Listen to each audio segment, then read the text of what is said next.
संदेश में जाएंगे। आज के संदेश का शीर्षक मैं लेना चाहता हूं, लिविंग विथ इंटेग्रिटी। अगर जीना है तो बड़ा ईमानदारी से, वफादारी का जीवन जिएंगे हम लोग, चालबाजी की जीवन नहीं जिएंगे। लेट अस लिव इंटेग्रिटी, क्योंकि प्रभु का आना बहुत निकट है। अगर प्रभु का आना निकट है तो फिर हम लोग प्रभु के साथ में वफादारी से, ईमानदारी से जो हमें मिला है वो सच्चाई को पकड़कर हम विश्वास के कसौटी पे चलेंगे। एक्चुअली मैं सोचा था प्रभु को ये करके पूछ रहे थे, ब्रदर प्रभु भोज रखना है क्या, तो मैंने एक सिंपल मैसेज लेके आया था। मतलब प्रभु भोज होगा, शायद प्रभु भोज में अपने मन की सच्चाई के बारे में बात करेंगे। हम प्रभु भोज नहीं है तो भी वचन वही रहेगा, और हम सब के मन को प्रभु यीशु मसीह जानता है।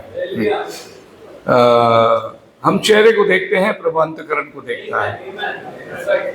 चेहरा जो है वो धोखा देने वाली है, लेकिन अंतकरण जो है वो धोखा नहीं देगा। वो जो आप है वही वो प्रकट करेगी। चेहरे में आप कभी मुस्कान रख सकते हैं, कभी गुस्सा भी दिखा सकते हैं, चेहरा बदल सकता है। लोग चेहरे बदलते हैं, पंजाब वाले ने गाना लिखा है, पर प्रभु यीशु मसीह हृदय बदलता है।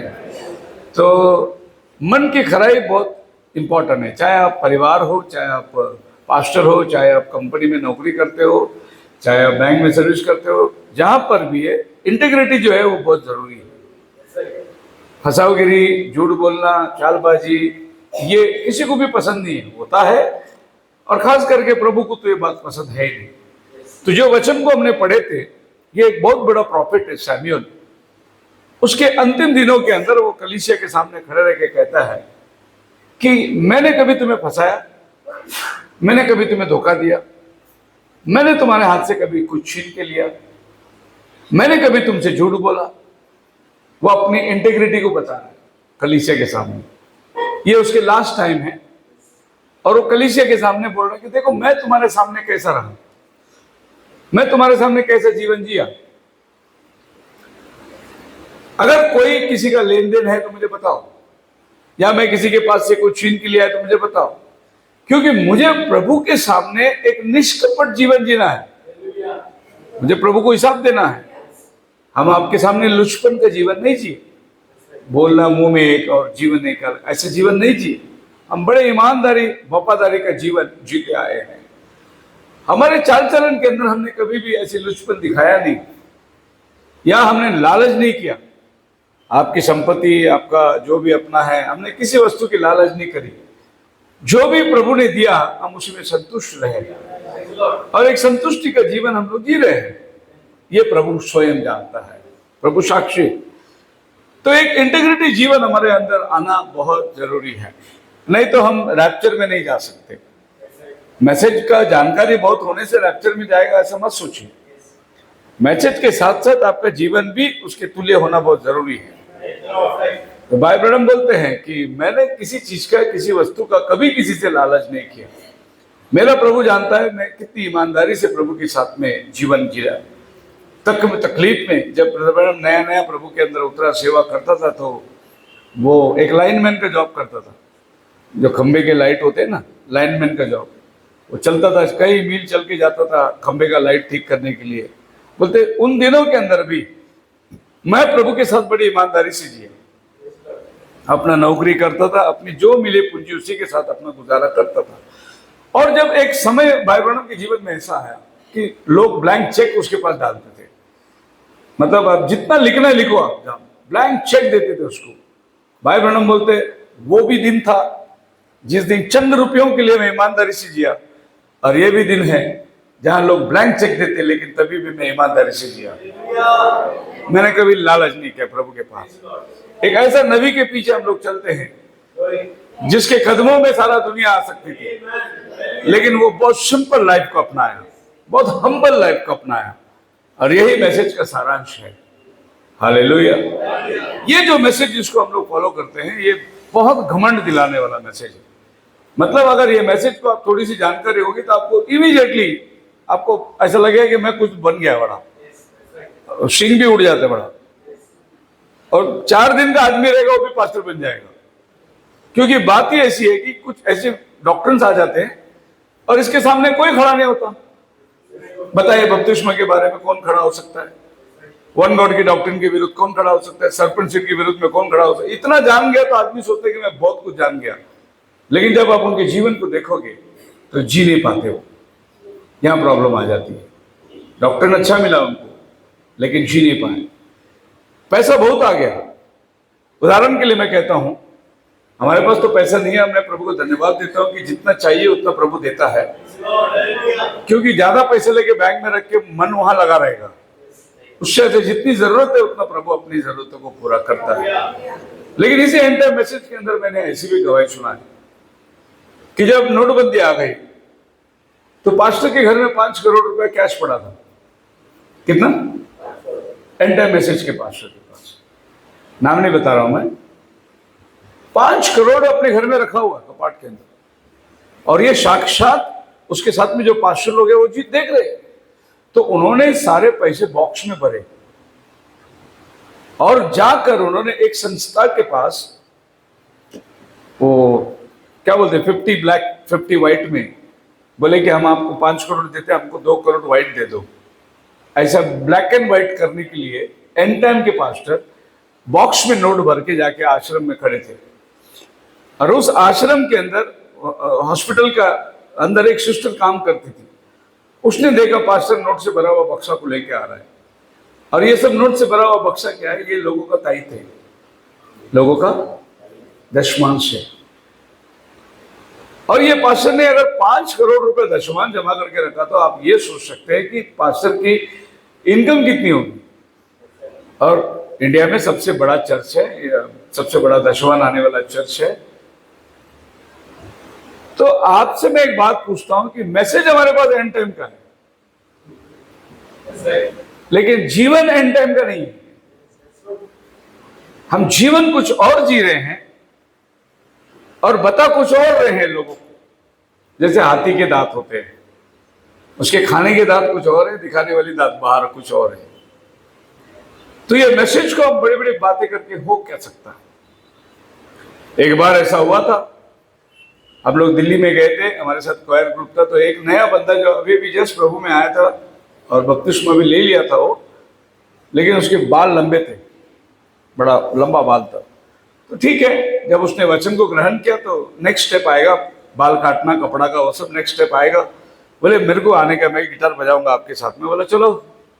तो हम जब दिल्ली गए, तो ये बंदा जब तैयार हो रहा था, तो वहाँ के जो लोकल पास्टर जो आए थे वो बोले कि ये अपना एंड टाइम वाला है क्या? ऐसा पूछ लिया। तो मैं बोला हाँ हाँ, अभी जस्ट आया है भैया, नया है बंदा, बजाने दो उसको, मैसेज बाद में समझेगा उसको। तो उस बंदे ने मेरे को पूछा क्या हुआ पास्टर जी? वो पास्टर जी ने क्या पूछा? बोले कि नहीं। मैं बोला तेरा बाल इतना लंबा है, इतना लंबा बाल चलते नहीं ना, बाइबल में लिखा है पुरुष लंबे बाल ना रखे, तो हम लोग लंबे बाल नहीं रखते। अच्छा ऐसा पूछा उसने। और उसको क्या मन में उसका आया पता नहीं। हम लोग सब तैयार होके स्टेज में जा रहे थे, वो बंदा गायब हो गया और वो पता नहीं कहाँ चला गया। लेकिन जब प्रोग्राम स्टार्ट होने के टाइम पे वो उधर 5-10 मिनट जल्दी दौड़ते दौड़ते आ गया और स्टेज में लेके गिटार लेके बैठ गया, और हम पहचान नहीं पाए उसको कि वही है जो लंबा बाल वाला।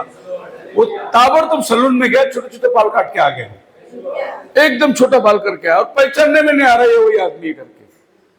आपकी बात समझ में आ रही है?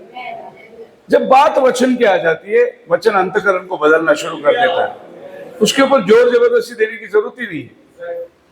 अभी मैं पंजाब में था, तो वहां पे एक पास्टर आया था, और पास्टर्स लोग की मीटिंग थी, और वो बंदा आया मेरे साथ में बात करने लगा।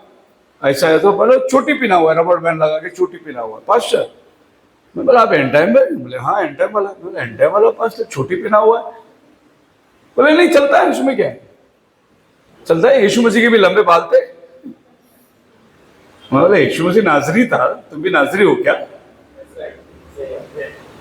अब आप पहचान नहीं पाओगे। आप बताएं कि आपके सामने और आप लोग के सामने तो चलेगा ही नहीं। ऐसे एक आदमी को लाके मैं पुलपिट में खड़े रहो तो आप बोलेंगे पास्टर किसको लाया? क्योंकि आपको कभी ऐसे देखने की आदत ही नहीं है। अगर मैं यहाँ एक आदमी को लेके खड़ा कर दूं जिसके शर्ट के बटन खुले रहेंगे, अंदर टी शर्ट पहना होगा और दाढ़ी होगी और अजीब सा उसका मेकअप होगा, बाल बिखरे हुए रहेंगे, तो आप बोलेंगे किसको लाके खड़ा कर दिया? हमारे स्टेज में जो आते हैं बजाने के लिए, गाने के लिए, उनका हुलिया ही बताएगा कि ये मैसेज वाले हैं, है नहीं? सो इंटीग्रिटी जिसको बोलते हैं हम लोग, तो मन की जो खराई जो बोलते हैं ना, वो बहुत इंपॉर्टेंट है। आप जो प्रचार करते हैं वैसा आपको जीना भी जरूरत है। अच्छा, ये संसार के लग्जरियस बातों को देखकर हम क्या सोच सकते हैं? ये तो चीज चाहिए हमें, काम के लिए जितना चाहिए उतना प्रभु का धन्यवाद हो। काम चल रहा है, प्रभु की महिमा हो। उत्तम चीज प्रभु अपने आप अपने समय में लेकर आएंगे, वो प्रभु के हाथों में है।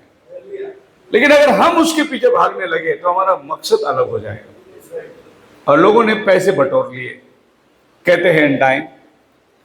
अभी एंड टाइम के कुछ 500 लोग मेरे पास आए, लुधियाना में मैं था और रात का टाइम था, बहुत थका हुआ था। दिन में 20 एक बपतिस्मा हो गए और मीटिंग हो गई, सवेरे डेडिकेशन का प्रोग्राम हो गया और उन्होंने बोला रात को 5 आप हमारे यहाँ ठहरिए। और जब हम उनके घर पे गए तो भाई जवान बच्चे लोग थे, तो बोले कि हम आपकी थोड़ी मालिश विलिश कर देंगे। मैं बोला ठीक है, ऐसे कोई ज़रूरत नहीं है, लेकिन नहीं हम करेंगे, हम हमारे पास की करते थे। मैं बोला अच्छी बात है।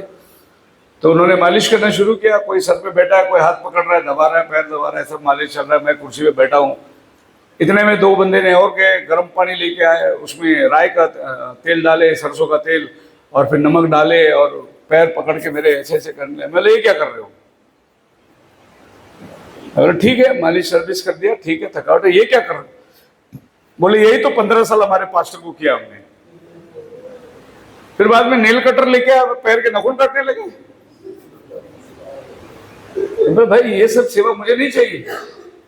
वो बोले हम तो 15 साल यही सीखा और कुछ नहीं सीखा। वचन तो अभी हम आपके पास आके सीख रहे हैं, हमको 15 साल इसी में गवा दिया। हालेलुया। और ये सुन रहे, क्योंकि इसी क्लिप को लेके वो बंदा क्लिप बनाता है और उसके क्लिप जो है 2-2 लाख लोग देख लेते हैं। वो बोले हमने 15 साल यही सीखा था।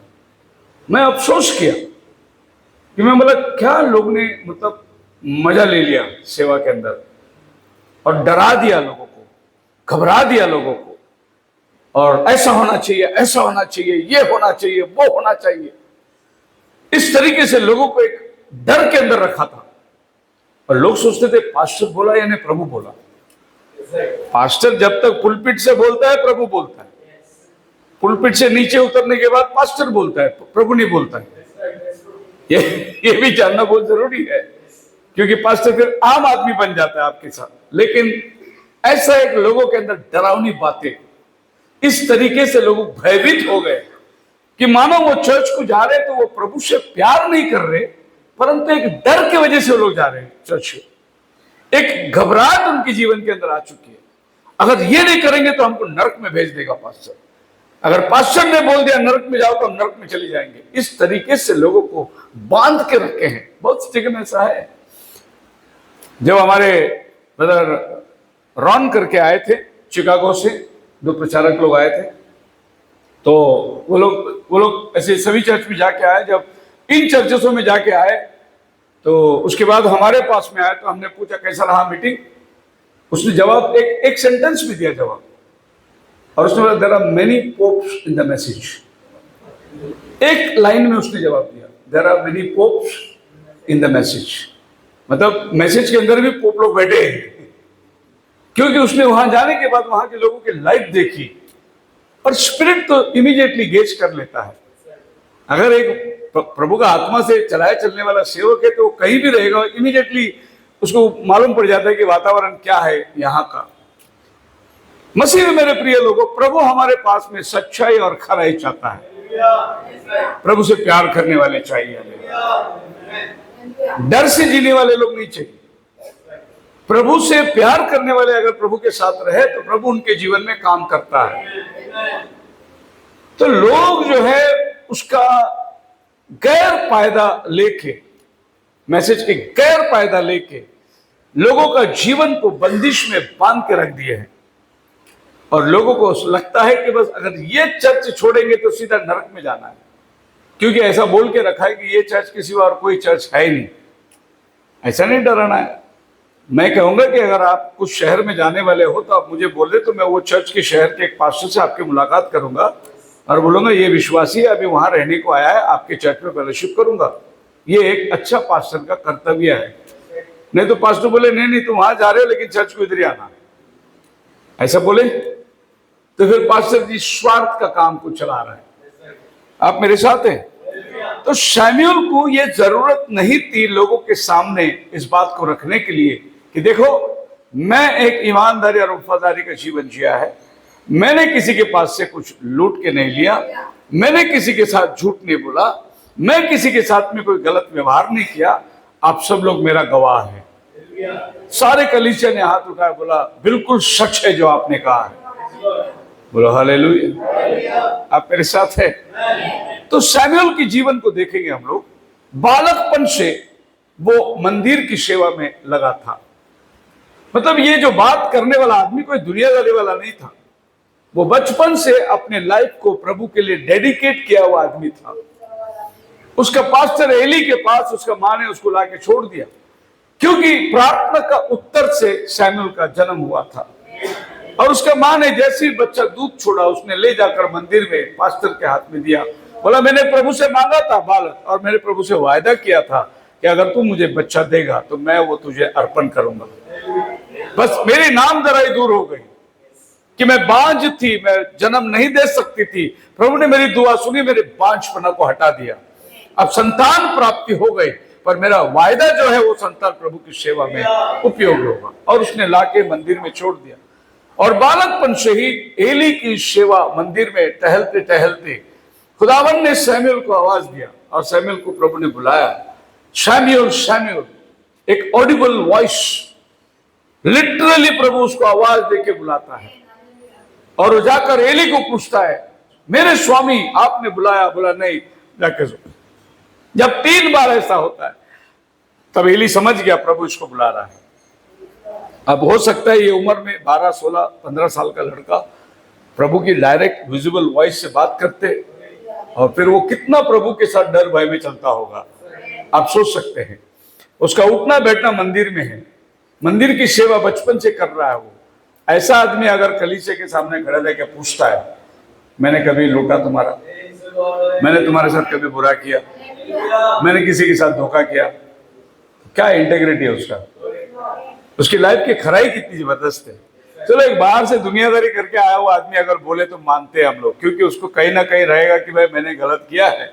लेकिन जो बच्चा मंदिर में बालकपन से बड़ा, वो बच्चे के मन में ऐसी शंका, वो कंफर्म करना चाहता था कि अगर कलीसिया मुझको राय नहीं दे सकती है, अगर कलीसिया मुझे वोट नहीं दे सकती, तो प्रभु मुझे वोट कैसे देगा? मेरा लाइफ जिनके साथ में बीता उनको मालूम होना चाहिए मेरा जीवन कैसा है। फिर बाद में मैं कल ही प्रभु के पास से अपेक्षा कर सकता हूं। अगर लोग मुझे दोष देंगे तो प्रभु मुझे क्या करेगा? क्योंकि जो लोग रोज बरोज मेरे जीवन को देखते हैं, अगर वो मेरे नाम रखेंगे तो मैं प्रभु के सामने कैसे खड़े रहूंगा? शमूएल अपने अंत के दिनों में कलीसिया के साथ में खड़ा रहकर बोलता है, मेरी लाइफ खराई सी लाइफ थी। हालेलुया। मैं आपसे वायदा करता हूं कि आप हर एक व्यक्ति भी प्रभु के टाइम पे यही होना चाहिए। जब आप कम्युनियन में आते तो आप प्रभु के सामने खड़े, प्रभु मैं खराई से लेता हूं प्रभु बोझ, मैं बिल्कुल मन की सच्चाई से लेता हूं प्रभु बोझ, मैं जैसा लूंगा वैसे मैं चलूंगा प्रभु। ऐसा प्रभु से करार बांधकर आपको आगे बढ़ना है नहीं? खाली मेंबरशिप पे निभाना ये हमारा काम नहीं है। हमारा काम है प्रभु हमें रोज बरोज देखता है, रोज के जीवन को हमें प्रभु के साथ में निभाना है। क्या हुआ, पहले शमूएल 8 के अंदर जाएंगे। इसके शमूएल के जो 2 बच्चे थे, ये दोनों बच्चे, एक का नाम था जोवेल और अबीजा, और इनको उसने उनके ऊपर न्याय ठहरा दिया। अभी राजा बने नहीं है, अभी न्यायों का समय चल रहा है, क्योंकि जजेस से लेकर न्यायों की समय चलता आया। अभी राजा बनेगा, इसके बाद में जो राजा बनाया शाऊल को प्रभु ने बुलाया। लेकिन ये टाइम पे उसने अपने दोनों बेटों को जजेस न्यायों के रूप में खड़ा किया। पर बाइबल क्या कहती है, उनका रास्ता, they walked in his ways, they turned aside after dishonest gain, took bribes and perverted justice। उन्होंने लोगों से लालच करी, लोगों से लुचपन किया, लोगों के संपत्ति को बटोर के लिया, लोगों के साथ धगेबाजी करी, लोगों के साथ बुराई करे। किसके बेटे? शमूएल के बेटे। अभी आप सोच सकते हैं कि कैसा घर में कैसा बच्चा पैदा होगा। यानी सैमुअल की अपनी इंटीग्रिटी प्रभु के साथ में बिल्कुल सही था, लेकिन उसका परिवार का वैसा नहीं था। तो वो अपने बच्चों से कहता है, बच्चों अगर तुम आपस में एक में से लड़ोगे तो मैं खुदा से विनती करूंगा कि तुम्हें क्षमा करे। तुम खुदा से ही लड़ रहे हो तो मैं विनती किसके पास करूंगा? मुझे तुम क्यों ऐसे सकेती में लाके खड़ा कर दो? और लोगों ने शिकायत करने लगा शमूएल के ऊपर। अब लोगों ने शमूएल से कहा कि देख, जब तक तू था सही था, हमारे पास राजा नहीं है, घोड़े नहीं है, तलवार नहीं है, कुछ नहीं है, लेकिन आपके वचनों पर हम लोग बने रहे और हमने खुदा की सामर्थ को देखा। लेकिन आपके बेटे लोग वैसे नहीं है। आपके बेटे लोग जो है वो लोगों के साथ में बुराई कर रहे हैं और हम आपके बेटों के अंदर नहीं रह सकते, इसीलिए अभी हमें राजा चाहिए। राजा मांगने का नतीजा क्यों आया? अगर वो बेटे लोग सही होते तो इजराइल को राजा बनने की जरूरत ही नहीं थी। इजराइल राजा नहीं मांगता था, क्योंकि जो खुदावन उनको जजेस न्यायियों के टाइम पे संभाला, मोसेस ने 40 साल जंगल में, उसके बाद जोशुआ ने उनको कनान देश में लाके संभाला। जोशुआ के बाद में न्यायियों का काम शुरू होता है। अब जजेस जब भी शुरू हुई जोशुआ के बाद में, तो लोगों को कोई राजा की जरूरत नहीं पड़ी। जो भी परमेश्वर के ओर से नियुक्त व्यक्ति कहता था वही न्याय करता था। उसके बाद में हम देखते हैं कि सही जजमेंट नहीं मिला, तब लोग तितर बितर होने लगे और फिर वो सैमुएल के पास आए, बोले आप तक ठीक है पर आपके बेटे लोग वैसे नहीं हैं, इसीलिए हम आपके बेटे के साथ में नहीं चल सकते, अब हमारे लिए अभी राजा दे दो। कहने का मतलब यह है, लोगों ने राजा मांगा कारण उनको अभी सैमुएल के परिवार के ऊपर भरोसा नहीं था, इसलिए उन्होंने राजा मांग के लिया। तब प्रभु शाऊल को अभिषेक करता है। और शाऊल एक्चुअली राजा बनने के लिए नहीं गया था, बाई चांस क्या गुड लक था उसका मालूम नहीं, उसके कुछ गधे खो गए थे। वो गधे ढूंढते ढूंढते नबी के पास पहुंच गया और दिखने में स्टाउट था, हाइट बॉडी बिल्ड अच्छा था उसका। तो प्रभु सैमुएल को बोलते, देख अगर लोगों को पसंद है तो इसको लोग पसंद करेंगे, क्योंकि इसका हाइट बॉडी अच्छा है, राजा अक्सर ऊंचा होना चाहिए। और बाइबल कहता है कि शाऊल के कंधे के नीचे सब थे, मतलब शाऊल सब में हाइटेड आदमी था। वो जा रहा था गधे ढूंढने के लिए। अब आप ये समझ ना, गधा चराने वाला कोई क्वालिफाइड आदमी नहीं था। बाप के गधे चराने वाले कोई पढ़े लिखे लोग नहीं थे, लेकिन प्रभु ने उसको राजा बना के उनको दे दिया, क्योंकि लोगों को ऊपर के स्ट्रेचर के ऊपर जो है भरोसा था। और सैमुएल ने उसके ऊपर तेल लगा दी और इजराइल का राजा कहलाने लगा। कुछ समय तक शाऊल मन की खलाई से प्रभु के साथ चलता रहा, लेकिन उसके चलते चलते उसकी लालच बढ़ने लगी। एक बार एक युद्ध के अंदर प्रभु ने बोला, जाना तो सही लेकिन वहां से कुछ लाना मत, जो भी है वहां सब काट देना, खत्म हो गया, मैं तेरे को जय दूंगा। लेकिन वहां जाने के बाद शाऊल ने क्या देखा, कुछ चर्बी वाली गाय, कुछ चर्बी वाली बकरियां, उसके मुंह में पानी छूट गए। उसने क्या किया, ये जानवरों को मत मारो, इसको लेके आओ जिंदा, हम प्रभु को बलिदान चढ़ाएंगे। अब प्रभु को बलिदान चढ़ाने का एक और नाम था, उसका पीछे मकसद था, काय को इतना चर्बी वाले गाय को क्यों वेस्ट करने का, अपन लेके जाएंगे और अपन रोज एक एक मतलब खाना पीने में मजे रहेंगे। और उसने ले आकर अपने घर के पिछवाड़े में बांध कर रखा। शमूएल आता है, शमूएल देखो खुदा का नबी है, वो बोले शाऊल ऐसे क्यों किया? मैंने कुछ नहीं किया, मैं कोई गलत काम नहीं किया, मैं क्या मार के आया उनको? तो शमूएल पूछते, क्या परमेश्वर को मानने से कुर्बानी को ज्यादा पसंद करता है? वो हुक्म मानना पसंद करता है। खुदा उनको सैक्रिफाइस नहीं चाहिए, प्रभु को आज्ञाकारी चाहिए। आज्ञाकारी का मतलब है इंटेग्रिटी, प्रभु को खराई चाहिए। तो शाऊल ने बोला, अच्छा वो ऐट रही है बकरी, पीछे आवाज आ रही है, मैं आवाज आ रही है, ये किसकी आवाज आ रही है? शाऊल बोला, अरे वो मैं प्रभु को बलिदान देने के लिए लेके आया। अब चोरी है लेकिन सफाई का चोरी है, प्रभु का नाम डाल दिया उसने। और उसी दिन शमूएल मुड़ा, इसने शमूएल को पकड़ लिया। जैसे इसने उसके बागा को पकड़ा, कपड़ा फट गए शामुएल बोला जैसे ये कपड़ा फट गया, प्रभु तेरे राज्य को फाड़ दिया। इंटीग्रिटी जिस दिन खत्म हो गई, प्रभु आपको छोड़ देता है। मन की खराई जब खत्म हो गई, प्रभु आपसे ऊपर हाथ निकाल देता है। जब तक आप प्रभु के साथ बने रहोगे, प्रभु आपके साथ बना हुआ है। हमारा परमेश्वर जो है वो न्याय का प्रेमी है, उसको व्यवस्था से बहुत प्रीति है। उसको आप अगर व्यवस्था का पालन नहीं कर सकते, व्यवस्था मतलब मैं लॉ की बात नहीं करता हूं, मैं उसकी बात करता हूं जहां परमेश्वर के वचन के विरुद्ध में कोई काम ना हो, उसकी बात करता हूं। अगर आप जब तक प्रभु को प्रसन्न करने वाले रहोगे, प्रभु आपका साथ रहेगा। जिस दिन आप प्रभु को प्रसन्न करना छोड़ दे, प्रभु भी आपको छोड़ देगा और आपके अंदर कोई बदलावट नहीं दिखाई देगी। आप बिल्कुल वैसे रहेंगे जैसे पहले आते थे चर्च में, वैसे ही रहेंगे। लेकिन प्रभु ने आपको छोड़ दिया है क्योंकि आपने अपने मन की खराई छोड़ दिया है। सो मन की खराई जो है वो बहुत जरूरी है। सो सैमुएल अपने जाने वाले समय के अंदर इजराइल राष्ट्र बन गई, शाऊल राजा बन गया, बहुत जबरदस्त। सैमुएल बोला तो एक पहला प्रॉफिट था इजराइल का, और सैमुएल बोला तो लोगों को लगा एकदम सच्चाई से चलने वाला आदमी। लेकिन इसका पैरवेल के टाइम पे वो कहता है यार आई एम, पढ़िए Samuel 12:3, witness against me before the Lord, before his anointed, whose ox have I taken? क्या आप लोग मेरे विरुद्ध में गवाह बन के खड़े रहोगे कि मैंने किसी की बैल ले लिया, किसी की जानवर ले ली? whose donkey I have taken, किसी का गधा ले लिया। whom I have cheated, मैंने किसी को दगेबाजी किया। है जी, क्या सवाल पूछ रहा है। और जब ये सब सवाल पूछने के टाइम पे आज ऐसा बहुत सारे जगह में हुआ है, प्रभु के सेवकों के साथ, कलीसिया के साथ दगेबाजी हुआ है। Whom I have oppressed, क्या मैंने किसी के ऊपर जबरदस्ती करी, दबाव डाला? From whom I have received any bribe, मैंने किसी के पास से कोई हफ्ता लिया, लुचपन लिया? एक खरा न्याय को झूठ साबित करने के लिए किसी का पैसा खाया मैंने?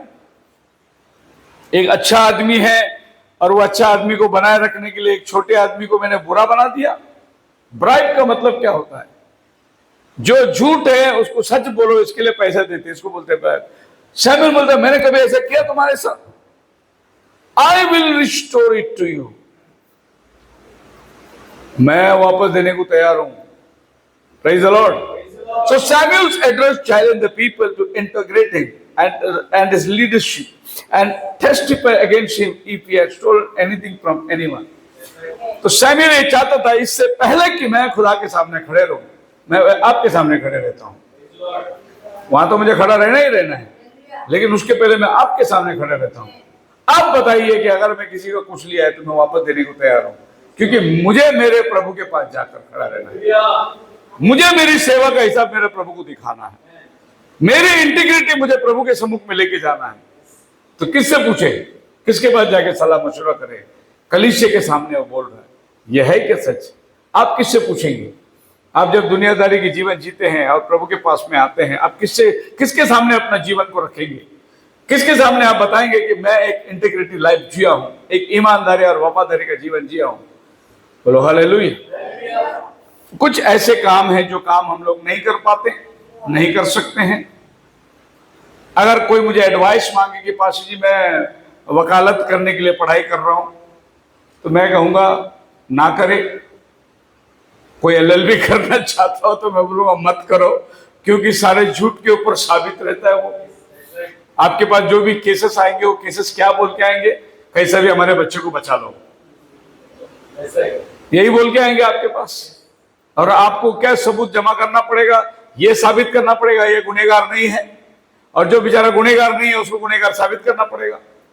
तो मैं कहूंगा मत करो ये काम, क्योंकि आपको प्रभु के सम्मुख में एक इंटीग्रिटी लाइफ जीना है। अगर आप बोलेंगे मैं पुलिस में भर्ती होने जा रहा हूं, मैं बोलूंगा मत हो जाओ, वो आपका काम नहीं है।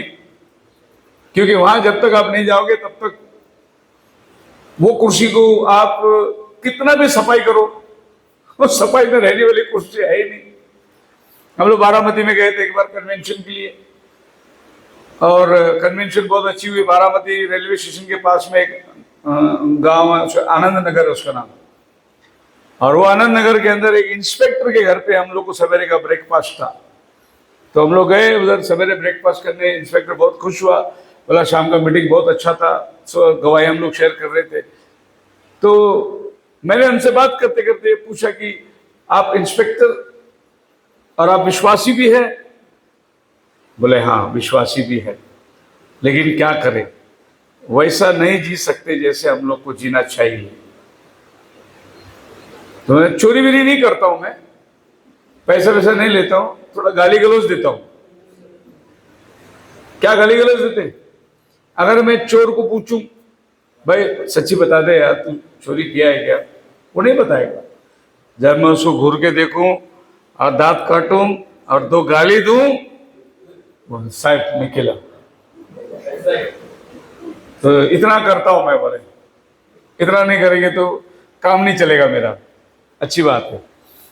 उसने एक बहुत बड़ी गवाही दी, बोले कि हम सब लोग, हमारे पूर्वज लोग जो चोर चमाट लोग थे, तो जब भी इंडिया गवर्नमेंट सजा, काला पानी की सजा में बेचती थी, तो ये बारामती का जो आनंद नगर है, ये मिशनरी लोगों ने एक कंपाउंड मारकर गवर्नमेंट के पास से कैदियों को लेते थे कि हम इनको संभालते हैं। तो इंडियन गवर्नमेंट जो कोर्ट ने किसी कैदी को सजा दिलवाई है, उम्र कैद दिलवाई है, वो कैदी को ये लोग लेते थे और ये कंपाउंड के अंदर वो लोग पालते थे और उनको पढ़ाते थे।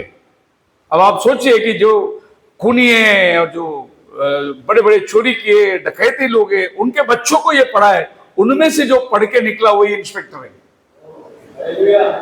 हालेलुया। तो कहते हैं कि ये मिशनरी लोगों ने हम पर जो कृपा किया, इसको हम कैसे भूल सकते हैं। हम लोग आज इतने बड़े बड़े 3 स्टार 4 स्टार के पेन के खड़े, लेकिन हम कैसे भूल सकते हैं। हम लोग जेल में हमारे माँ बाप सड़ने वाले लोगों को इन्होंने लेकर पालकर हमको इंसान बनाया, तो हम लोग उसके प्रति कभी भी गद्दारी नहीं कर सकते। मैं ये स्टोरी इसलिए बता रहा हूं, इंटेग्रिटी क्या होता है वो बता रहा हूं मैं आपको। एक ईमानदारी जो बोलती है, एक वफादारी बोलते हैं कि हम उसको नहीं भूल सकते जो हम पर उपकार हुआ है। आज एक कलीसिया के अंदर आपको कभी बुराई दिखाई दिया, जो कलीसिया आपको 10, 12, 15 साल से आपके लिए प्रार्थना करती रही, वो क्षण भर में कलीसिया बुरा हो जाता है। ऐसा हो ही नहीं सकता। वो कलीसिया, जिस कलीसिया ने आपको इतने वर्षों संभाला, वो कलीसिया आपके लिए बुरा नहीं बना, आपके मन में खोट आ गया और आपको कलीसिया के प्रति नफरत आ गई। पर आप कलीसिया को दोष मत लगाओ। जिस कलीसिया ने तुम्हारे लिए उद्धार का सुसमाचार सुनाकर तुम्हें वर्षों तक संभाल कर तुम्हारे लिए प्रार्थना करके सुख दुख में तुम्हारे साथ खड़ा रहकर आया, वो कलीसिया के ऊपर चंद बातों के लिए आरोप नहीं लगा सकते। इसको बोलते तुम्हारे इंटीग्रिटी खत्म हो गया। कलीसिया के प्रति जो वफादारी थी वो तुम्हारे जीवन में खत्म हो गई, इसलिए अब तुम्हारे पास दोष नजर आते हैं, इसलिए तुम अब लोगों के ऊपर आरोप लगा रहे हैं। वरना यही कलीसिया तुम्हारा उद्धार का सुसमाचार तुम्हारे तक लेकर आया था और उस समय में तुम गवाही दिए थे, अगर मैं प्रभु में नहीं आता तो आज मैं क्या बन जाता, तुम्हारी गवाही थी। लेकिन आज तुम प्रभु में आने के बाद में ये आरोप और दोष तुम्हारे जीवन में कैसे आ गई? कारण तुम्हारा मन जो खराई था वो बिगड़ चुका है अभी। सो सैमुएल लोगों के सामने खड़ा रहने लगा, but the people had no negative views of his character. Hallelujah. ऐसा जियो कि लोगों के कोई नेगेटिव थॉट आपके ऊपर नहीं होना चाहिए। जरा सा भी लोगों के मन में शमूएल के प्रति गलत विचार नहीं था। No negative thoughts at all. सारे कांग्रेगेशन एक साथ मिलकर कहे, हम तेरे जीवन को जानते हैं। बोलो हालेलुया। तेरे आप किसी की गारंटर बन जाते हैं, आप किसी की गवाही देने जाते। जब आप किसी की गारंटर बनते हैं तो आपकी भी कोई गारंटर बन जाता है। आपकी जब लाइफ इंटीग्रिटी हो जाती है तो आपके लिए खड़े रहने वाले बहुत हो जाते हैं। As they were passed the vote of confidence in him, and they said, "You have not cheated us, not oppressed us, nor have you taken anything from man's hand." आपने हमारे साथ कोई फिजूल की बातें नहीं करी, हमसे कोई आपने मांग कर जबरदस्ती नहीं किया, आपने हमसे कोई लूट की बात नहीं करी। ये कलीसिया गवाही देती है। हालेलुया। जब कलीसिया गवाही देती है तब तो प्रभु भी आपके लिए गवाही देगा, क्योंकि प्रभु ने कलीसिया इसलिए रखा है। और ये कलीसिया को प्रभु मैथ्यू चैप्टर 16 के अंदर अगर आप पढ़ोगे तो कलीसिया आपके लिए किस लिए है, कलीसिया का काम क्या है? तो प्रभु ने बोला, पतरस तो पत्थर है, इस पत्थर पर मैं अपनी कलीसिया बांधूंगा।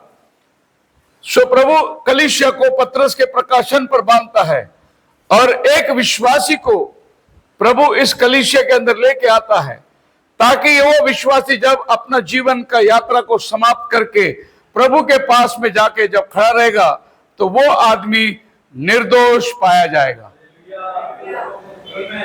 सो ये आदमी को इस पाप की दशा से लेकर इस दशा में लेके आने का जजमेंट प्रभु ने कलीसिया को दिया है और बोला, तू जो बांधेगा वो स्वर्ग में होगा, तू जिसको नाकारेगा वो स्वर्ग से नाकारा जाएगा। ये जजमेंट सीट है। आपकी बात समझ में आ रही है? ये वो जगह है जो आपको स्वर्ग से डिस्क्वालीफाई कर सकता है और ये वो जगह है जो आपको क्वालिफाई भी कर सकता है। अगर आप इस कलीसिया के साथ एक ईमानदारी का जीवन इंटेग्रिटी में नहीं जी सकते तो आप खुदा के पास भी कभी नहीं जी सकते। हालेलुया। सो खुदा के सामने एक निर्दोष जीवन जीने के लिए आपको कलीसिया के सामने एक निर्दोष जीवन जीना बहुत जरूरी है। अगर ये कलीसिया के अंदर 50 लोग आपके ऊपर आरोप लगाते हैं तो फिर आप खुदा के सामने कैसे खड़े रहोगे? तो आपको सैमुअल की तरह एक गवाही मांगना जरूरी है। क्या मैंने किसी का खाया? क्या मैंने किसी को धोखा दिया? क्या मैंने किसी को फंसाया? क्या मैंने किसी का लूटा? तुम्हारे गधे, जानवर, गाय मैंने कभी लिया? मैंने कभी लालच किया? कलीसिया के सामने वो अपना जीवन को रखता है। बोले, अगर मैं आप ही के सामने नहीं जी सकता तो खुदा के नजर में मैं कैसे जीऊंगा? आप है मेरे सामने। हालेलुया। सो सैमुअल एक मेजर प्रॉफिट बोल दो, फर्स्ट प्रॉफिट इजराइल का, उसका मन की खराई को देखो कि वो कलीसिया के सामने किन बातों को रखता है। और वो कहता है कि देखिए, मुझे तो प्रभु के सामने खड़ा रहना है, पर मैं आपसे पूछना चाहता हूं कि मेरा जीवन आपके लिए कैसे था। आगे जाएंगे हम लोग, अय्यूब की किताब उसका 27 अध्याय का 5 वचन पढ़ेंगे। जोब chapter 27 verse 5।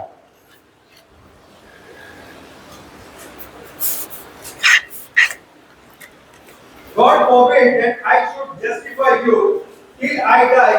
I will not remove my integrity from me.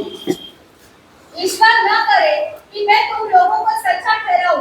जब तक मेरा प्राण न छूटे तब तक मैं अपनी खराई से न हटूं। जब तक मेरा प्राण न निकले तब तक खराई मेरे से दूर न जाए।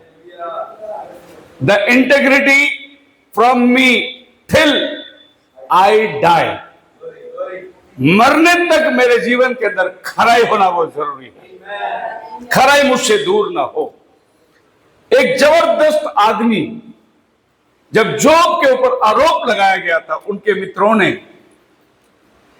उन्होंने कहा कि जो ऐसा किसी के साथ होता नहीं है जैसा तेरे साथ हुआ है।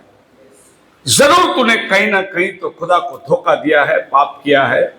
जो तेरे साथ हुआ है ये ऐसा एक सज्जन के साथ में कभी नहीं होता। एक धर्मी को प्रभु ऐसे तकलीफ में कभी नहीं डालता। तकलीफ बोला तो बहुत भयानक तकलीफ। 10 बच्चे एक ही दिन मर गए। एक ही दिन 10 कबर गाड़ के बच्चे को आ रहा है। एक ही दिन में उसकी सारी संपत्ति एक के पीछे एक खत्म हो गई। जो बहुत धनी आदमी था, 500 ऊंट रखना बोलने से कोई मामूली बात नहीं है। 500 ऊंट, 500 गधे, 300 गाय, है ना, बैल, बकरी, और एक के पीछे एक शैतान ने हमला किया। एक आदमी आकर बोल ही रहा था कि बिजली गिर गई और तेरे गाय मर गए। उसके पीछे दूसरा नौकर भागते भागते आया, बोला तेरे 500 गधे लूट के चले गए। और एक के पीछे उसको जितना उसका घमंड संपत्ति पर था वो सब खत्म होने के बाद एक आखिरी आदमी आया, बोले तेरे बच्चे भाई के घर खाने को गए थे, दीवार गिर गया, सारे बच्चे तेरे मर गए। आखिरी खबर। अब क्या करे आदमी की इंटीग्रिटी? वो अपने आप को प्रभु के सम्मुख में गिरा दिया, राख ओढ़कर प्रभु से प्रायश्चित करने लगा। तभी उनके मित्रों ने सुना कि अय्यूब के साथ बहुत बुरा हुआ है तो वो उसको मिलने के लिए आए और वो अय्यूब को बोल रहे थे। अब अय्यूब की सफाई अगर आप पढ़ोगे, घर जाके पढ़ना अय्यूब के 3 अध्याय से, अय्यूब अपना सफाई देता है। बोले मैंने कभी गलती किया नहीं, मैंने कभी भी प्रभु के सामने अनुचित चाल नहीं चला। जब मैं जाता था चौराहे में, जवान मुझे देख के भाग जाते थे, बुजुर्ग लोग मुझे को देख के उठ के खड़े हो जाते थे। मेरे घर में कोई अनाथ या विधवा आई और खाली हाथ कभी नहीं गई। मतलब वो अपनी पूरी सफाई दे रहा है, पूरी सफाई दे रहा है। उसकी खुद की गलती उसको नहीं नजर आ रहा। उसने बोला मैंने ऐसा किया ही नहीं। फिर दोस्त बोलते फिर तेरे साथ ऐसा हुआ क्यों? नहीं, मैं नहीं किया, मैंने कोई बुरा नहीं किया। मैं मन को खराई से कहता हूं नहीं, कुछ तो भी होगा, कुछ तो भी किया होगा। ऐसा प्रभु किसी के साथ नहीं करता। देखिए, कोई अगर बहुत ही बीमार पड़ गया है तो उसको जाके मत बोलो पाप किया होगा, क्षमा मांग करके मत बोलो उसको। ऐसा जरूरी नहीं था, अय्यूब के साथ ऐसा नहीं था। वो और कोई कारण से बीमार गिर गया होगा, उसको मत बोलो देखो प्रभु ने ताड़ना दिया करके मत बोलो। अगर किसी को कुछ होता है तो उसको मत कहो कि प्रभु ने ताड़ना दिया। अय्यूब बोलता है कि ऐसा मैंने कभी, मैं मरने तक वफादार और ईमानदार का जिंदगी जी, till I die integrity will not leave me। Hallelujah. वो तेरे साथ ऐसा हुआ क्यों? तेरा घर गया, संपत्ति गया, बच्चे मर गए, तेरी अनाथ हो गई, तेरी बीवी भी तुझे छोड़ दी। बोले जो भी हुआ मेरे साथ हुआ, लेकिन मैं प्रभु के साथ में वफादार हूं। आप मेरे साथ है? बहुत मुश्किल है ये टेस्टिमनी हमको बनाने के लिए, बहुत ही मुश्किल है। अगर आप सोचते हैं थोड़ा क्या होता है आपके साथ में, और आपको लगता है कि अगर ये घटना मेरे साथ हो जाए तो मैं क्या करूंगा, तो बहुत मुश्किल होगा सोचने के लिए।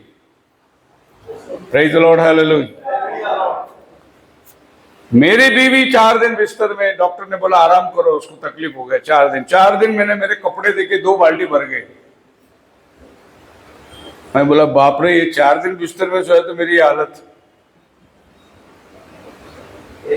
आप सोचो कि फिर अगर समझो कदाचित ऐसा हो, आपके जीवन ना हो, लेकिन मैं आपको बोलता हूं हम लोग को नुकसान महसूस होता है। ऐसा लगता है कि अरे ऐसा नहीं होना चाहिए, ऐसा नहीं होना चाहिए। अय्यूब के बीवी ने छोड़ दी, बच्चे मर गए, नौकर चाकर खत्म हो गए, सब कुछ जाने के बाद में अय्यूब प्रभु से कहता है मैं नंगा आया था, मैं नंगा ही जाऊंगा, मैं कुछ लाया तो नहीं था। और जब पत्नी कहता है छोड़ तेरे प्रभु को, धिक्कार उसको, तेरे प्रभु ने तेरे लिए क्या किया, तो प्रभु को बोलता तुम मूर्ख है। अपनी पत्नी को उसने मूर्ख साबित कर दिया। क्या प्रभु से हमें सुख ही लेना है, दुख नहीं लेना? तो मूर्ख है। वैसे जो प्रभु को ये कोसता है कि प्रभु ने मेरे साथ ऐसा क्यों किया, वो मूर्ख है। प्रभु किसी के साथ ऐसा करता नहीं है। और पौल बोलता है कि तुम्हारे अपने शारीरिक अभिलाषाओं के वजह से तुम पाप में गिरे, वरन प्रभु किसी के साथ ऐसा नहीं करता। प्रभु अन्याय नहीं। दूसरे शब्दों में अगर समझो, मैं ऐसा मानता हूं कि अय्यूब है और शैतान है जो अय्यूब के साथ में काम कर रहा है, और यहां परमेश्वर है जिससे शैतान ने परमिशन लेके आया, और अय्यूब के साथ संकट के ऊपर संकट, संकट के ऊपर संकट, संकट के ऊपर संकट। अब अय्यूब के 3 मित्र लोग अय्यूब को पूछ रहे कि तेरे साथ ऐसा क्यों हुआ, क्योंकि तू कुछ तो गलती किया रहेगा। अय्यूब बोलता नहीं, मेरे को नहीं मालूम मेरे साथ ऐसा क्यों हुआ। और अय्यूब को यह भी नहीं मालूम कि शैतान इधर से परमिशन लेके आया है, वो भी नहीं मालूम उसको। मतलब लड़ाई शैतान की और खुदा के बीच में है, सेटन एंड गॉड। भुगत रहा है अय्यूब। आप समझे? क्योंकि शैतान को प्रभु ने एक सवाल पूछा, मेरा दास अय्यूब को देखा, खराई से चलने वाला आदमी। कौन गवाही दे रहा है? खुदा। वो बोला मेरा दास अय्यूब को देखा, खराई से चलने वाला आदमी, निष्कपट आदमी। जब शैतान ने प्रभु को बोलता है तूने उसको सब दे रखा है, इसीलिए वो तेरा गुण गाता है, अब अय्यूब 1:10 में लिखा है, शैतान प्रभु से परमिशन मांगता है, मुझे खाली एक एंट्रेंस बना के दे, गेट, क्योंकि तूने अय्यूब के चारों तरफ कंपाउंड बना के रखा हुआ है, मैं अंदर जा ही नहीं सकता, मुझे सिर्फ एक एंट्री दे और मैं अय्यूब को तुझे कोसने लगाऊंगा। हालेलुया। और फिर प्रभु ने बोला, तू जा, लेकिन तू अय्यूब को कुछ मत करना, खाली उसकी संपत्ति को हाथ लगाना, अय्यूब के ऊपर हाथ नहीं लगाना। तू, आप मेरे साथ है?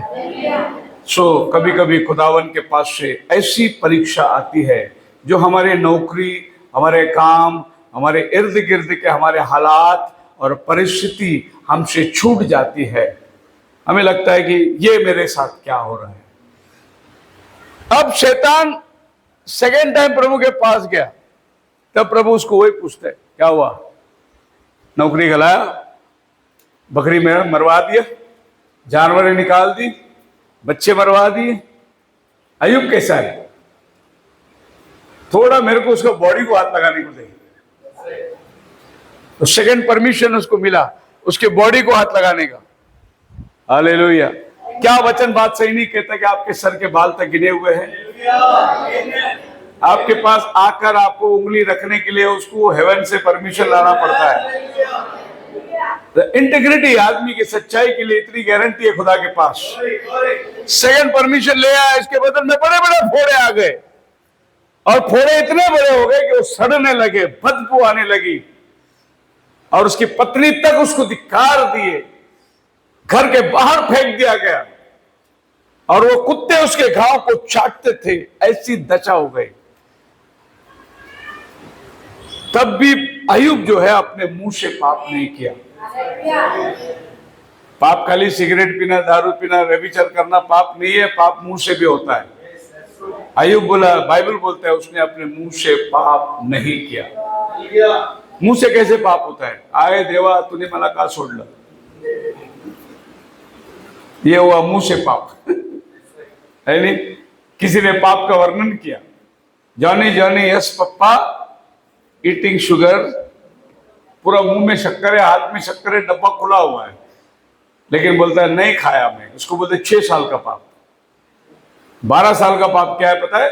शक्कर खाएगा, डब्बा ढंग से बंद करेगा, हाथ पैर मुंह पोछेगा, बोला नहीं खाया, ये 12 साल का पाप है।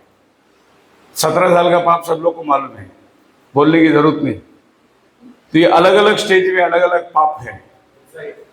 तो अय्यूब, बाइबल कहता है अपने मुंह से उसने पाप नहीं किया, यानी अपने मुंह से उसने खुदा के प्रति एक भी गलत शब्द, अशुभ शब्द, एक ऐसे नेगेटिव थॉट को उसने प्रकट ही नहीं किया। इसको बोलते इंटेग्रिटी, मन की खराई से, दिल से प्रभु को चाहने वाला आदमी था। चाहे खुदा दे ना दे, फिर भी खुदा मेरा खुदा ही है। इसी को बोलते बिलीवर। हम लोग जिसको बिलीवर बोलते हैं वो अलग टाइप का बिलीवर लोग हैं। भरा हुआ पेट तो संसार जगमगाता है, ये वाला बिलीवर है हमारे पास। सताए भूख तो ये चर्च छोड़ के वो चर्च, वो जगह छोड़ के वो चर्च, सताए भूख तो ईमान डगमगाता है। हमें वो बिलीवर चाहिए जो हर हालात और परिस्थिति में वो वफादार बने रहे खुदा के साथ। सो बाइबल कहती है till I die the integrity, मेरी वफादारी मेरे साथ तब तक बनी रहेगी जब तक मैं मर न जाऊं। दूसरा सामुएल 23वां अध्याय 3 वचन के अंदर इस्राएल के परमेश्वर ने कहा है, दाऊद राजा कहता है, इस्राएल की चट्टान ने मुझसे बातें की है कि मनुष्य में प्रभुता करने वाला एक धर्मी होगा जो परमेश्वर का भय मानता हुआ प्रभुता करेगा। ओ गॉड ऑफ इज़राइल, हे प्रभु परमेश्वर, rock of Israel spoke to me. प्रभु यहोवा चट्टान जो मुझसे बात किया, क्या बात किया? He who rules over man must be just. क्योंकि वो भेड़ चराने वाले को उठा के प्रभु ने गद्दी में बिठा दिया, मेरी प्रजा को चरा। लेकिन प्रभु ने उसके सामने कंडीशन रखा, मेरी प्रजा को चराने वाला, चलाने वाला वो धार्मिक होना बहुत जरूरी है। He should be a just man. Hallelujah. Second क्या बोलते प्रभु? Ruling in the fear of God. वो आदमी होना चाहिए जो प्रभु के डर से अपने लोगों की रखवाली करे।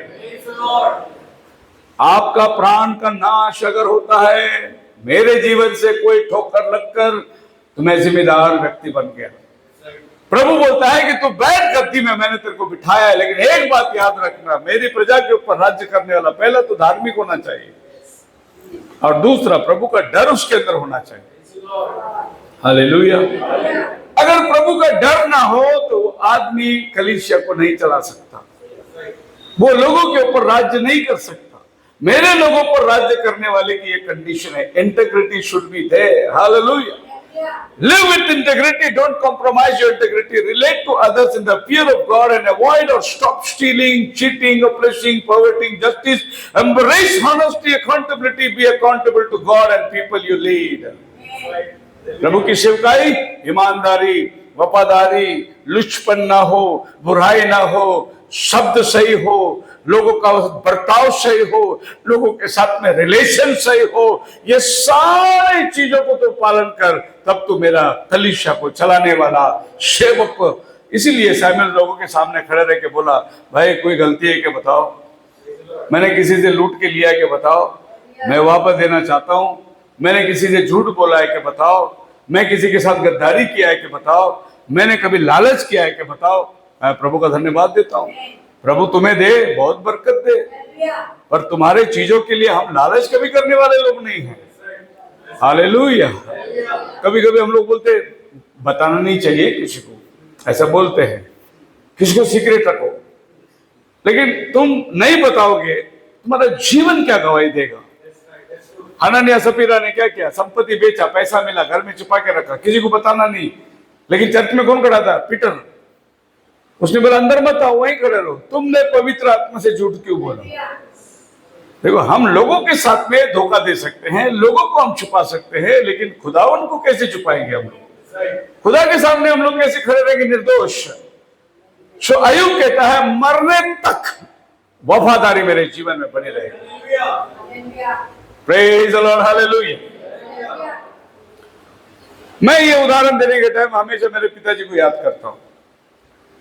एक नंबर का सज्जन आदमी, मतलब उनका क्वालिटी लाइफ का ऐसा था, बहुत कुछ सीखने लायक। कभी किसी को उसने बुरा नहीं बोला, कभी किसी के साथ उसने डांट नहीं करी, कभी किसी का बुरा नहीं किया उसने, मतलब उसका गवाही है। और हमको गवाही देने की जरूरत नहीं, लोग उनके बारे में गवाही देते हैं, और उनका किया हुआ सारे भला काम का क्रेडिट हमको मिलता है। आप जो भला करेंगे, आपका क्रेडिट आपके बच्चों को मिलेगा। आप अगर लगे लुचपन का जीवन जिएंगे तो आपका बच्चे उसका सामना करेंगे। लेकिन एक इंटीग्रिटी लाइफ हम लोग के साथ में, जब भी मेरे घर में पास्टर आ जाते थे, मेरे घर में मेरे पास्टर जब आते थे, हम छोटे थे, तो मेरे पिताजी पास्टर को चेयर देने का, और मेरे पिताजी ऐसे खड़े रहते थे, वो हाथ जोड़ के, पास्टर बोलते थे बैठो डेविड बैठो, नहीं नहीं कोई बात नहीं। प्रभु के सेवक के सामने वो बैठते भी नहीं थे, इतना रेस्पेक्ट उनके मन में था प्रभु के सेवक लोग के लिए, बहुत आदर था। हालेलुया। खाली इंटेग्रिटी का मतलब ये नहीं, रेस्पेक्ट आपके इंटेग्रिटी के अंदर प्राधान्य आता है, आदर। आप मेरे साथ हैं? अगर निरादर का जीवन जियोगे और फिर आप बोलोगे मैं इंटेग्रिटी में जी रहा हूं, नहीं जी सकते आप। आपको इंटेग्रिटी में जीने के लिए आपका लाइफ जो है एक रेस्पेक्टफुल लाइफ होना बहुत जरूरी है। हमारे तमिल में कहावत है, मर्यादे वीटले विद्यादे। जिस घर में रेस्पेक्ट नहीं, उस घर में पैर मत रखना। जहां रेस्पेक्ट देना है वहां रेस्पेक्ट दो, रेस्पेक्ट लो। हालेलुया। अब आगे जाएंगे, जब हम नया करार के अंदर आ जाते हैं, प्रेरितों के काम उसका 20 अध्याय के अंदर 17, 18, 19 पढ़ेंगे, तो पौल मिलेटस में गया और इफिसियन चर्च के एल्डर्स लोग को मिला, और उनके साथ में वो बातचीत कर रहा है, और वो कहता है उनके साथ में, देखो बड़ी ह्यूमिलिटी के साथ और आंसुओं के साथ और बड़ी तकलीफ और मुसीबतों के साथ मैं आपके बीच में होकर सेवा किया है। Paul, a great man, Paul नहीं तो क्रिश्चियनिटी नहीं है, पॉल नहीं तो आधा बाइबल नहीं है। बोलो हालेलुया। पॉल नहीं तो जेरूसलम के बाहर क्रिश्चियनिटी को कोई नहीं जानता। ऐसा आदमी जाकर इफिसुस के अंदर जो सुसमाचार दिया, कलीसिया को खड़ा किया, वो आदमी कलीसिया के लोगों को पूछता है, मैं जब तुम्हारे बीच में था ईमानदारी का जीवन जिया मैंने। हालेलुया। ये प्रभु के सेवक लोगों को हो क्या है कि इतने बड़े बड़े लोग हैं जिनके कपड़े छू के बीमार अच्छे हो जाते थे, जिनकी परछाई गिरती थी बीमार उठ के खड़े हो जाते थे, ऐसे आदमी लोग इतना नम्र कैसे बन जाते हैं? यही है दिल की खराई, द इंटीग्रिटी लाइफ, एक समर्पित जीवन।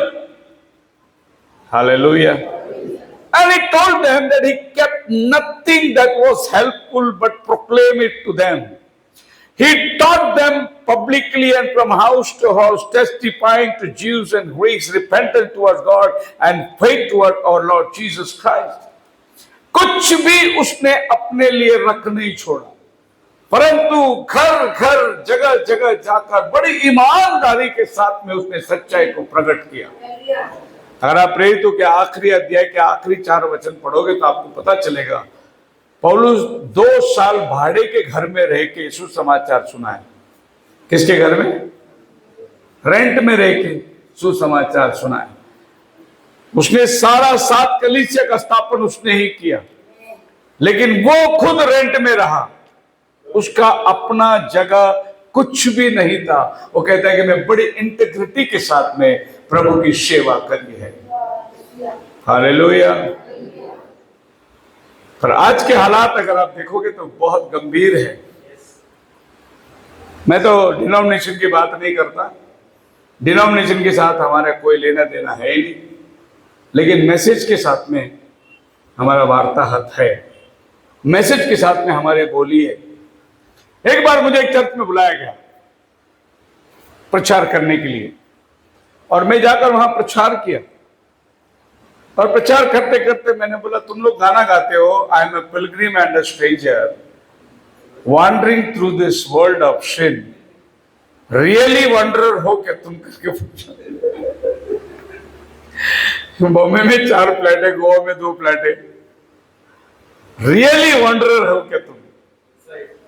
नहीं, किसी के भी चेहरे में रौनक ही नहीं थी। गाना I am a pilgrim and a stranger, करोड़ों रुपए बैंक में फिक्स डिपॉजिट में, wandering through this world of sin, I am on way to that fair city when the saints go marching in. Are you really marching in? वाक्य में आप ऐसा हो क्या? क्या पास्टर के पास ही 5 घर है बॉम्बे के अंदर, क्या बोलेगा वो? पौल बोलता है रहने को है, खाने को है, पहनने को है, संतुष्ट करो, तुम्हारा संपत्ति प्रभु। मैंने बोलता घर नहीं खरीदना, घर आना जरूरी है। संपत्ति जितना हमको जरूरत है, बच्चों के पाल पोषण, पढ़ना लिखना, ये सब चीज जरूरत है। लेकिन पौल बोलता है कि रुपये का लोभ जो है ना, वो हर बुराई का जड़ है। रुपया जड़ नहीं है, रुपया सबको लगता है, लेकिन रुपया का जो लोभ है वो हर बुराई का जड़ है। मीटिंग खत्म हो गई, उसके बाद सब लोग गले मिले और उनका एल्डर साहब आकर मेरे गले मिले और मेरे कान में एक शब्द बोला, तुमने अपने पैर पे कुलाड़ा मारा आज। तो मैं बोला, मैं कौन सा कुलाड़ा मारा, मैं तो प्रचार किया। बोला नहीं, आपको आज हम लोग इसलिए बुलाए थे कि हम आपको मिनिस्ट्री के अंदर कुछ सपोर्ट करेंगे, इसलिए आप बुलाए, आप तो हमें खदेड़ दिया। तो हम लोग ने सोचा जो आपको देना है वो नहीं देंगे। मैं बोला प्रेज द लॉर्ड, जूता मिले ना मिले, हालेलुया। इसके लिए बॉम्बे में और जगह में पास्टर शेखर को बुलाना लोग बहुत डरते, नए प्रचार को ज्यादा बुलाते, क्योंकि मैं इंटीग्रिटी से बात करता हूँ, मिल की सच, क्योंकि मेरे पास कुछ है नहीं अपना। आज रात प्रभु आए जाने की तैयारी है हमारे पास। एक और पास्टर ने मुझे बुलाया, एक संडे बुलाता था, फिर एक संडे छोड़कर महीने में एक संडे मेरे को बुलाता था, 2 संडे 3 संडे कंटिन्यू। तो पहला संडे जब मैं गया बॉम्बे में तो मुझे 2000 का चेक दिया उसने। वो जमाने में चेक बोला तो बैंक में अकाउंट भी नहीं थी, किसी और को देके चेक खुलवाना पड़ता था। दूसरे महीने के फिर वही हफ्ते बोले, भाई शेखर आप आएंगे क्या प्रचार को? मैं जरूर आऊंगा। प्रचार बहुत तगड़ा करता था मैं, और प्रचार के लिए मुझे गया। फिर मैं बॉम्बे गया, प्रचार करके आया। उस दिन भी उन्होंने 2000 का चेक दिया। और आज से 25 साल पहले 2000 बहुत हो गए। मतलब आप ये सोचो कि जब मैं 1989 में सेवा में उतरा था, तभी मेरे को दशवन 2000 मिलते थे, और 2000 में 600 रुपया भाड़ा को जाता था, 400 रुपया राशन को जाता था, 1000 रुपया मेरे आने जाने के लिए, जेरी का पढ़ाई के लिए। 2000 में मेरा घर चलता था, संतुष्ट था मेरे पास। और 2000 बोला तो बहुत बड़ी बात है। तीसरे हफ्ते मेरे को फिर से फोन किया, भाई शेखर ये हफ्ते आएंगे यार, फर्स्ट संडे आप आ जाइए मैसेज को। मैं बोला भाई मैं आऊंगा, पर वो 2000 का चेक नहीं चाहिए मुझे। नहीं ब्रदर, वो हम आपको इसलिए देते कि आप गुजरात जाते हैं, यहां जाते हैं, हम तो जाते नहीं है, लेकिन आप जाते तो हम सोचे कि आपको। मैं बोला वो ठीक है, पर ये मत सोचना कि आप मेरे को पगार दे रहे हैं और मेरे से काम करवा के ले रहे हैं, ये मत सोचना। अगर आप नहीं देंगे चेक तो मैं आके प्रचार करने को तैयार हूं। अगर आप चेक दोगे तो मुझे नहीं चाहिए, क्योंकि वो एक रिचुअल बन गया था कि आप आए प्रीचिंग करें 2000 दे, और 2000 के लिए मैं जाऊंगा प्रचार करने के लिए। मेरे को ऐसे बंदिश में रह के प्रचार नहीं करना है। मैंने मना कर दिया, नहीं चाहिए मुझे, आपका चेक भी नहीं चाहिए, आपका प्रचार भी नहीं चाहिए। आप मेरे साथ हैं। लेकिन परमेश्वर कभी हाथ नहीं छोड़ता। एक ब्रदर हमारे पास आते थे, बहुत अच्छे ब्रदर थे, और उसकी वाइफ थोड़ी गहने पहनती थी। और एक दिन मैंने गहना तगड़ा का प्रचार कर दिया गहने के ऊपर, इतना ज्यादा प्रचार किया, वो वाइफ बहुत ऑफेंड हुई। और वो फैमिली मेरे घर में हर महीने के राशन भर के देते थे, थोड़ा 1-2 किलो शक्कर, 2 किलो चावल, 5 किलो तेल चावल, ऐसा एक गोनी भर के हर महीने देते थे मुझे। हस्बैंड वाइफ दोनों काम करते थे। और जैसे मैंने एक संडे प्रचार किया, वो संडे का पहला हफ्ता में मेरे घर में राशन नहीं आया। और राशन नहीं आया, मेरी मिसेस बोलती है दिया नहीं कुछ सिस्टर ने। मैं बोला कोई बात नहीं, तो तुमने ऐसा प्रचार क्यों किया? मैं बोला क्या वो राशन के लिए मैं प्रचार बंद करूं? ऐसे मेरे मन में रहा नहीं, मैंने प्रचार कर दिया। रहना नहीं, अभी फिर ये महीने क्या करेंगे? प्रभु देगा। और क्या हुआ, इत्तेफाक से उसी बुधवार के दिन मेरे घर में जो बाइबल स्टडी होती थी, छोटा सा घर था, उस बाइबल स्टडी के अंदर एक फैमिली आती थी, मैंगलोर के थे वो लोग, और वो उसकी मम्मी, उन लोग ने बपतिस्मा लिया यीशु के नाम से उसी हफ्ते में। और फिर उस बाइबल स्टडी के अंदर वो ब्रदर जो है अपने मम्मी फैमिली को ला रहा था, एक गोनी 50 किलो का गोनी उठा के चावल का लेके आ रहा था। और उसने बाइबल स्टडी में आया, वो गोनी रखा, बोला पास्टर जी लो। मैं बोला ये क्या चावल का गोनी? बोले मेरे मम्मी ने बताया कि गांव में जब हम लोग बपतिस्मा लेते तो पास्टर के घर में एक बोरी चावल और ये सब देना पड़ता है। तो मेरी मम्मी ने बोला ये भी पास्टर को दे दो क्योंकि अपना बपतिस्मा हो गया। मेरे मिसेस को बोला तू 5 किलो की बात कर रही है, 50 किलो आ गया। हालेलुया, आप समझ रहे? 5 किलो की बात, राशन 50 किलो प्रभु ने लाके डाल दिया। मतलब अभी 5-6 महीना हमको देखने की जरूरत नहीं।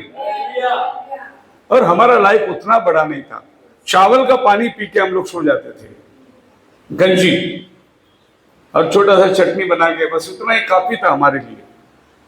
मसीह में मेरे प्रिय लोगों, मैं आपको ये सब इसलिए बता रहा हूं, इंटीग्रिटी से, मन की सच्चाई और खराई से सेवा करते करते आए। प्रभु ने धीरे से उठाया ऊपर। अभी प्रभु किसी वस्तु की कमी तो नहीं रखी, लेकिन हम सच्चाई से कभी मुड़ेंगे नहीं। वही ईमानदारी, वही वफादारी जो उस दिन था, वो आज भी हम बनाए रखेंगे। हालेलुया। जब भी मेरे पास में ऑफर आती थी, आपको शायद मालूम नहीं होगा, आज हमारे इस मिनिस्ट्री के अंदर सबसे अधिक सेवकाई के अंदर अगर उपयोगी चीज है तो अपने पास में है। अपने पास पूरी साउंड सिस्टम है, अपने पास पूरी इंस्ट्रूमेंट है। आप अगर एंड टाइम के और चर्चों में जाओगे तो स्पीकर भी नहीं मिलेगा आपको, और बजाने वाला भी अपना इंस्ट्रूमेंट लाके बजा के लेके जाएगा। चर्च का कुछ भी नहीं मिलेगा, क्योंकि कोई पास्टर ने चर्च के लिए इन्वेस्ट किया नहीं है।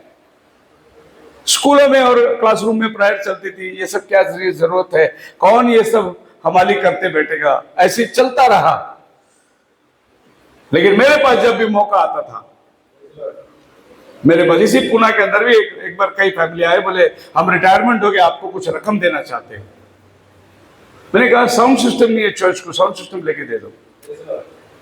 ऐसा साउंड सिस्टम आया था। शुरुआत की बात मैं कहता हूं। अमरनाथ में एक ब्रदर ने बोला, पाशी जी हम रिटायर हो गए, हमको कुछ देना है प्रभु के लिए। मैं बोला अपनी चर्च में मिक्सर नहीं है, आप मिक्सर लेके दे दो। मतलब ये है कि आज ये सेवा की जो बातें आप देख रहे हैं, ये इंटेग्रिटी से होता है, मन की खराई से होता है। नहीं, वो तो मेरा पैसा, वो मेरे जेब में जाएगा। मैंने कभी भी दशवान को मेरा नहीं समझा, प्रभु ने दिया और प्रभु की सेवा में वो खर्च होते आया है। जितना खर्चा आज ये मिनिस्ट्री कर रही है, इतना खर्चा कोई मिनिस्ट्री नहीं करता है। इतना इवेंजलिज्म का काम जो ये मिनिस्ट्री कर रहा है, इतना कोई नहीं करता है। क्योंकि हमने उन आरंभ के दिनों में बीज बोया, आज प्रभु फसल काटने के लिए अवेयर कर रहा है। लेकिन आरंभ के दिन लोगों ने बीज नहीं बोया, अपना अपना बना के रखा। आप मेरे साथ है? एक अभी हम लोग उधर गए थे, किधर MP गए थे ना हम लोग, जबलपुर। हम जबलपुर गए थे तो वो ब्रदर हमारे साथ में जो बातचीत कर रहे थे, पुराने मैसेज वाले, और बातचीत करते करते उन्होंने एक बंदे का नाम लिया और बोला वो पहले आए थे, हम भी जाके आए दिल्ली में, ऐसे वैसे बहुत सारी बातचीत करी। तो मैंने मेरे मोबाइल निकाल दिया और मेरे मोबाइल से मैंने उस बंदे का फोटो और मेरा दोनों का फोटो जो है उसके सामने रखा। मैं बोला ये यही बंदा है जिसके बारे में तुम, अरे तुम जानते हो उसको? मैं बोला हाँ जानता हूँ, हमने साथ में सेवा भी करी है। अच्छा। तो मैं सोचा तुम नहीं जानते हो उसको। मैं बोला नहीं, मैं जानता हूँ। बस फर्क क्या है उसमें और हमें, क्या फर्क है आप देखो। तो वो फोटो को देखा, उसको समझ में नहीं आया कुछ। ये 2004 और 2005 का फोटो है। सो 2005 में मेरे बाल भी काले थे। 2005 की बात, मतलब अभी कितना दिन हो गया, वैसे 20 साल ऐसे हो गए।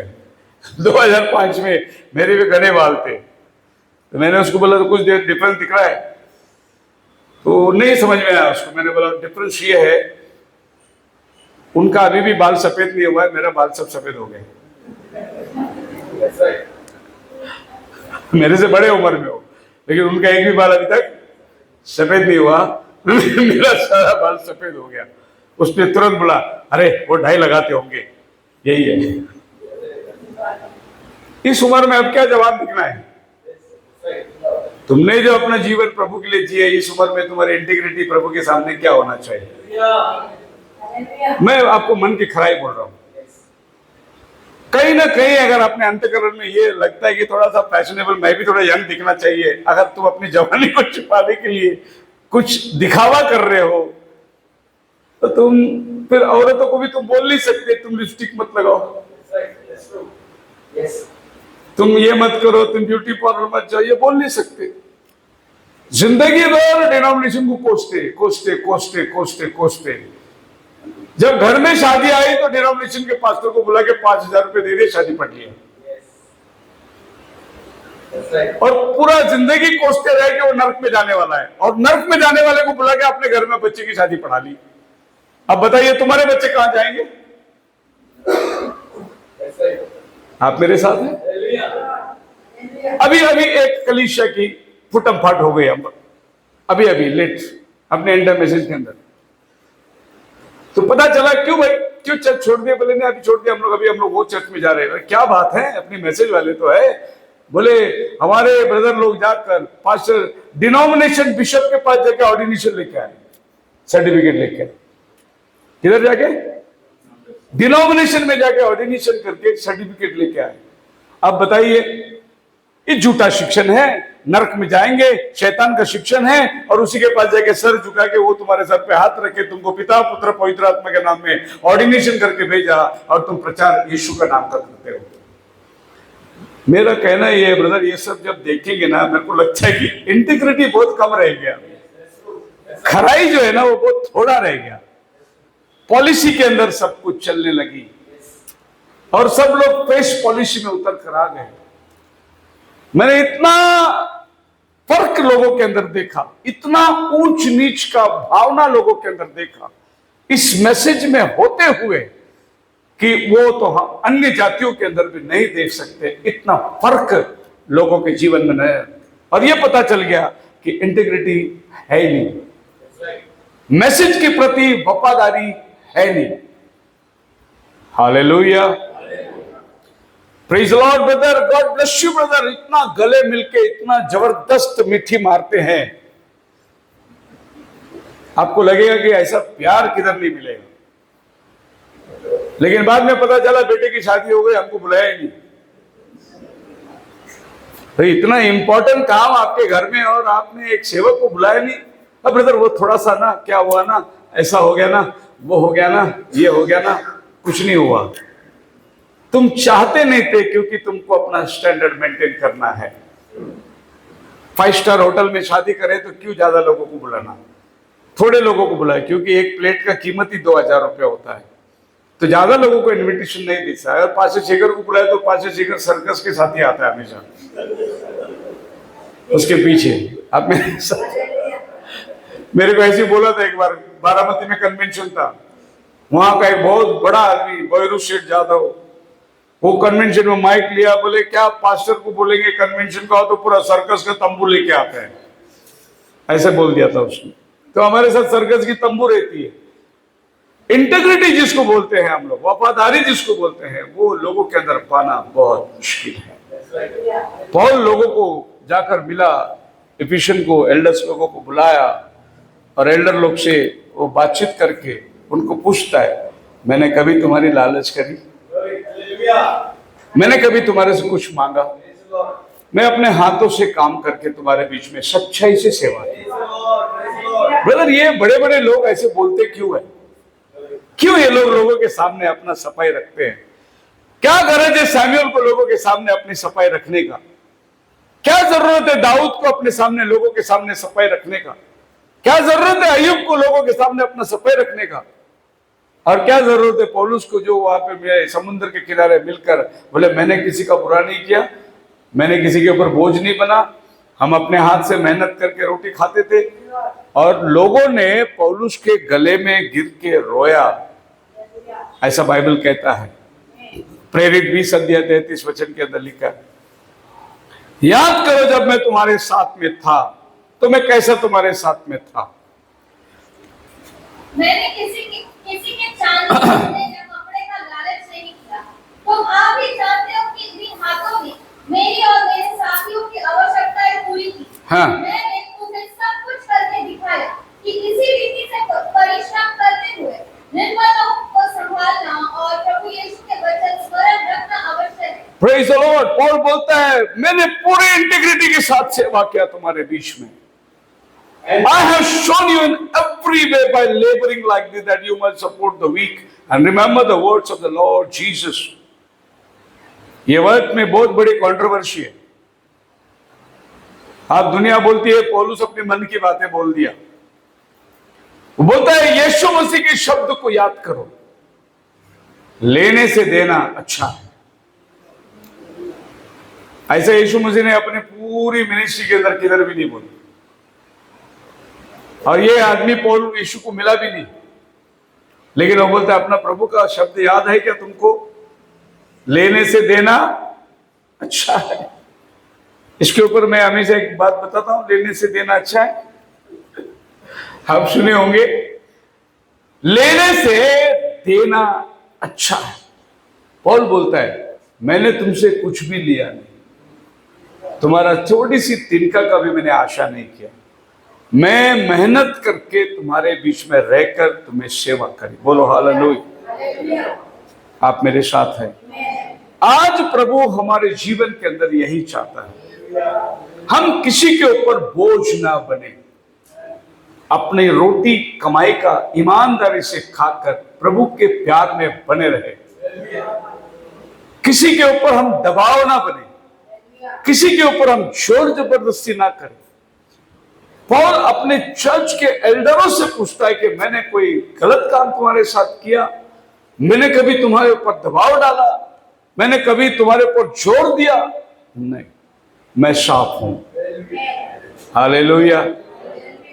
हम देखते हैं पौल का मिनिस्ट्री क्या था। पहला कुरिन्थियों 9 अध्याय 11-12 अंदर पौल बोलते हैं, मैं तंबू बनाता था, मैंने मेहनत किया और तुम्हारे बीच में बड़ी इंटीग्रिटी से सेवा करी, ताकि किसी भी तरीके से सुसमाचार में बाधा ना आए। अल्टीमेटली इनका एम क्या था? गॉस्पेल। आज आपका और मेरा एम क्या है चर्च में आने का? गॉस्पेल। जब जहां हम जाते हैं वहां से सुसमाचार बाहर जाना चाहिए। हमारा मूल कारण आज जो लोग नर्क में जा रहे हैं उनको प्रभु के राज्य में लेके आना। हम यहाँ अपना किंगडम बनाने के लिए नहीं आए, हम यहाँ आए हैं लोगों को आग से झपट कर बाहर निकालने के लिए। देखिए, आप फायदा उठा सकते हैं। प्रभु के राज्य के लिए बहुत बड़ा इन्वेस्टमेंट आपके पास में है। नूह के जीवन को अगर आप देखोगे तो उसने पूरी इन्वेस्टमेंट बोट में लगा दी और वही बोट ने उसका परिवार को बचाया, और नबी ने इसका प्रचार भी किया है। पौल कहता है, जब हम तुम्हारे साथ में थे तो हम ऐसा काम करते थे, तुम्हारे साथ में होकर मेहनत करके प्रभु की सेवा करते थे। ये बहुत अच्छी बात है। भजन संहिता की किताब में 41-12 पढ़ेंगे, इंटीग्रिटी पेस will preserve you. David said, the Lord upheld him in his integrity and set him before his face forever. David कहता है, मेरी ईमानदारी की वजह से प्रभु ने अपने सम्मुख से मुझे कभी नहीं निकाला। मेरी वफादारी की वजह से प्रभु ने मुझको कभी हाथ नहीं छोड़ा। हालेलुया। कोई नहीं देखता, लेकिन प्रभु आपको देख रहा है। आपकी वफादारी आपको प्रभु के सम्मुख में खड़े रहने के लिए। क्या ईमानदारी डेविड ने किया? अपने बाप के कुछ भेड़ बकरियों को संभालने वाला व्यक्ति, जब उसके सामने असवल आई, शेर आया, उसने अपना जान जोखिम में डालकर उस बछड़े को बचा लिया। अब प्रभु देखता है कि अपने बाप के भेड़ों के लिए लड़का इतना धैर्य से अपना जान जोखिम में डालता है। अगर मैं इसको गद्दी पे बिठाऊं तो मेरी प्रजा को कितना अच्छा संभालेगा। अरे बकरियों के लिए वो इतना त्यागी है तो मेरे बच्चों के लिए कितना त्याग रहेगा। और डेविड यही बोल रहा है, मेरे दिल की खराई की वजह से मैं प्रभु के सामने खड़ा रह सका। क्या ये गवाही आज आपके पास है? मेरे दिल की सच्चाई की वजह से मैं आज प्रभु के उपस्थिति में खड़ा हूं। The integrity. नीति वचन 20-7 में सुलेमान कहता है, righteous lead blameless lives and blessed are their children after them walk in integrity. आप सच्चाई और खराई से चलेंगे, आपके बाद आपके बच्चे भी उसी रास्ते पर चलेंगे। जो रास्ते को आपने अपनाया वही आपके बच्चे भी चलेंगे। नीति वचन कहता है, एक धार्मिकता और एक निर्दोष जीवन जीकर बहुतों को मैंने मार्गदर्शन दिया और मेरे पीछे मेरे बच्चे भी इसी रास्ते पर चले आए। मैं प्रचार करने वाला था कम्युनिटी के लिए एक इंटीग्रिटी लाइफ प्रभु के सम्मुख में लेके आना बहुत जरूरी है। आप कितना अच्छा कपड़ा पहन के आते हैं, कितना सेंट मार के आते हैं और कितना आपका शूज अच्छा है, कितना आपका काले कपड़े, मेकअप, नहीं, प्रभु आपका दिल को देखता है कि आप अंदर से कितने अच्छे हैं, आप कितना सच्चाई और खराई से हैं। प्रभु की नजर उस पर है। खुदावन आपको बड़ी आशीष दे। प्रार्थना के अंदर जाए।